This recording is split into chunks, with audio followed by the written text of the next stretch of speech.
Dr. Choi's exciting speech. I think whatever I said would probably be like that. But I have been assigned the task to speak in English, and I shall. Good evening. Thank you for coming, and thank you for your support. And all of us involved in the Family Council are really impressed with your showing, filling the whole hall. Okay, first let us look at Mon Sheong leadership's decision-making process relating to this pay parking scheme.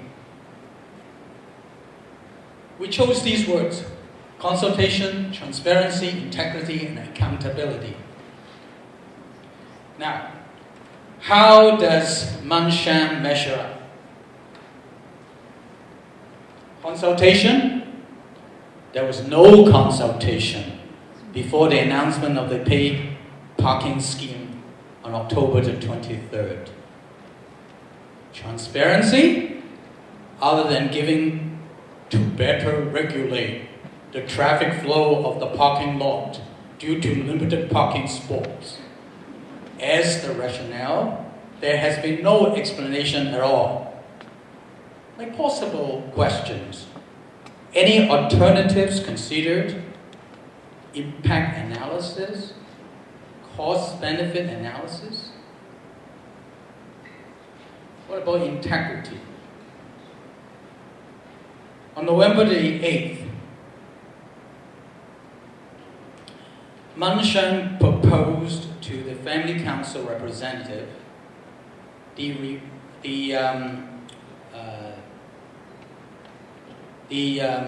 revised parking scheme. Free parking for volunteers and paid parking for visitors. And we told them that it is not good enough. And yet, on November the 14th, Mon Sheong sent out a press release that the Family Council has accepted the revised scheme. The Family Council members only become aware of it when reading the newspapers. Accountability? Right from the beginning, the scheme was not well thought out. Sensing mounting pressure, Mon Sheong senior management revised it to reduce the pressure, making changes as they go. Pressure only increases more. Then Mon Sheong senior management avoids attendance at town hall. Is an ostrich strategy a manifestation of accountable management or incompetence?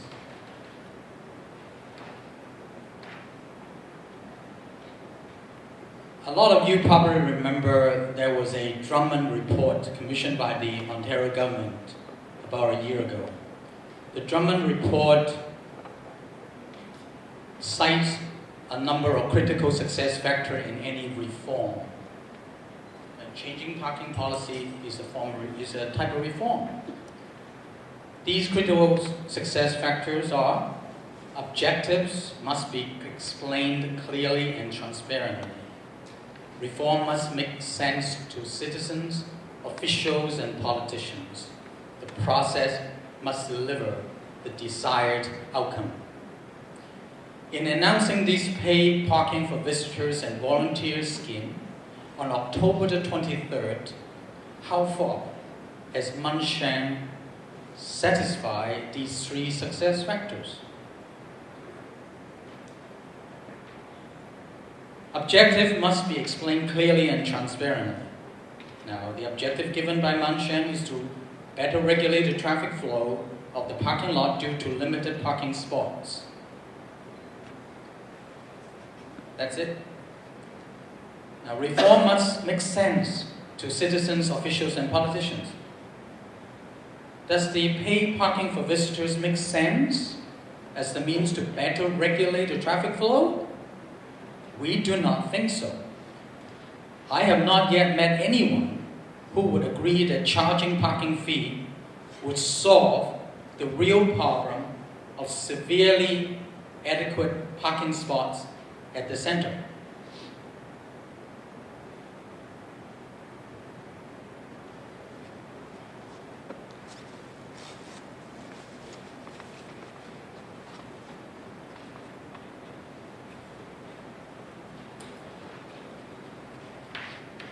Unlike downtown Toronto, the Richmond Hill Centre is not easily accessible by public transit.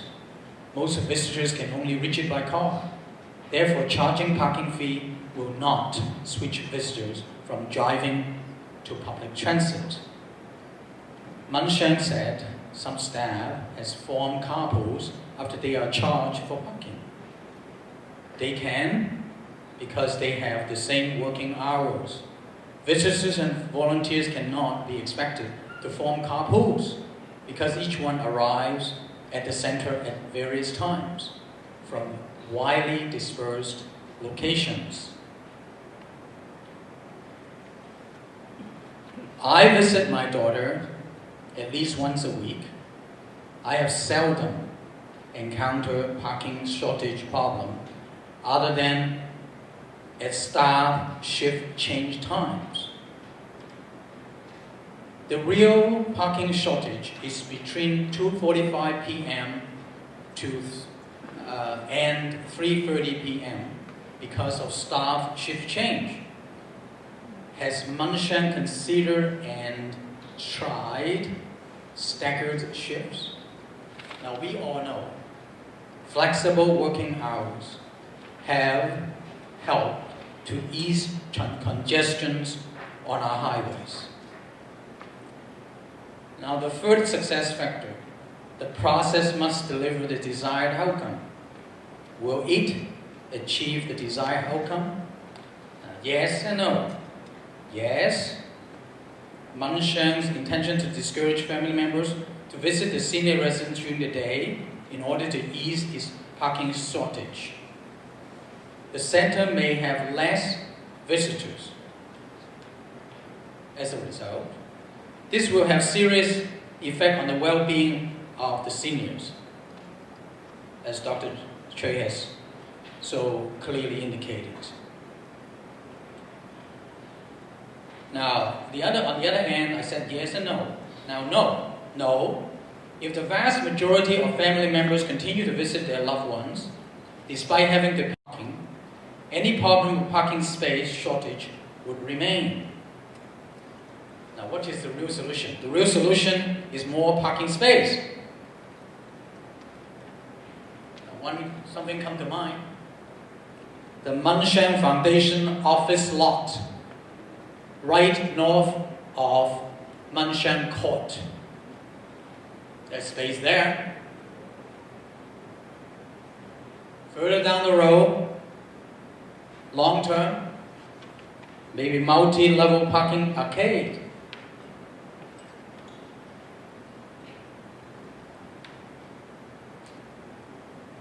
Let us talk a little bit about Mon Sheong's mission statements. Now I know a lot of you know these mission statements, and some previous speakers have mentioned them, but I'll quickly point out a few words. Mon Sheong Foundation, dedicated promotion of Chinese culture, heritage, language, and philosophy through caring for the elderly, encouraging the young and providing programs and services in response to the needs of communities. Mon Sheong Long-Term Care Center talked about caring, safe, and secure environment for its residents whose rights and dignities are assured. Services will be resident-focused and delivered in a responsible manner and in collaboration with community partners.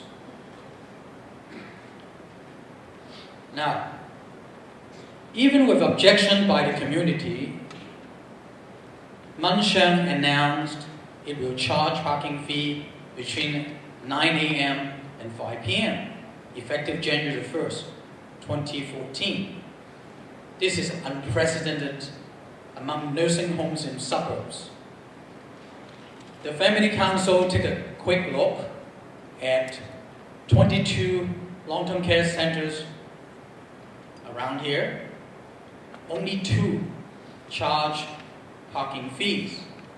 Both share parking lots with a hospital. Now, if this paid parking is not stopped, it likely will be the beginning of all nursing homes in the GTA charging visitors for parking. A very bad precedent indeed.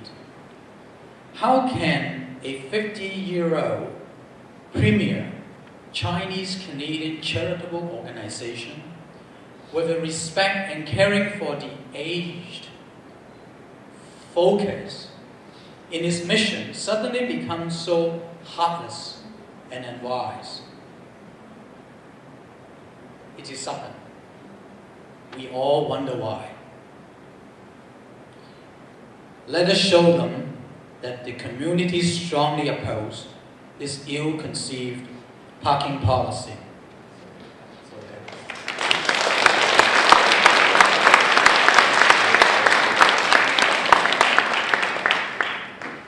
So maybe just one more minute, because just like parking sport, time is a scarce resource as well. We have to leave by 9 p.m. and we do have a few more speakers. Last minute, please. Our daughter is a resident there. My wife and I will be moving to Mon Sheong Court next door in a few months' time. We can visit her in our slippers. So what is the real reason that we are opposed to paid parking? We feel passionately about Mon Sheong. Not only because our daughter has been there for 10 years, and that she has been receiving excellent care, but also because we strongly believe in the mission of the Mon Sheong Foundation. Mon Sheong is truly unique among all the charitable organizations in the Chinese-Canadian community. Its mission and services span the entire life cycle of Chinese Canadians, from childhood, adulthood, active seniors to seniors who need assisted living. The end message I want to give here is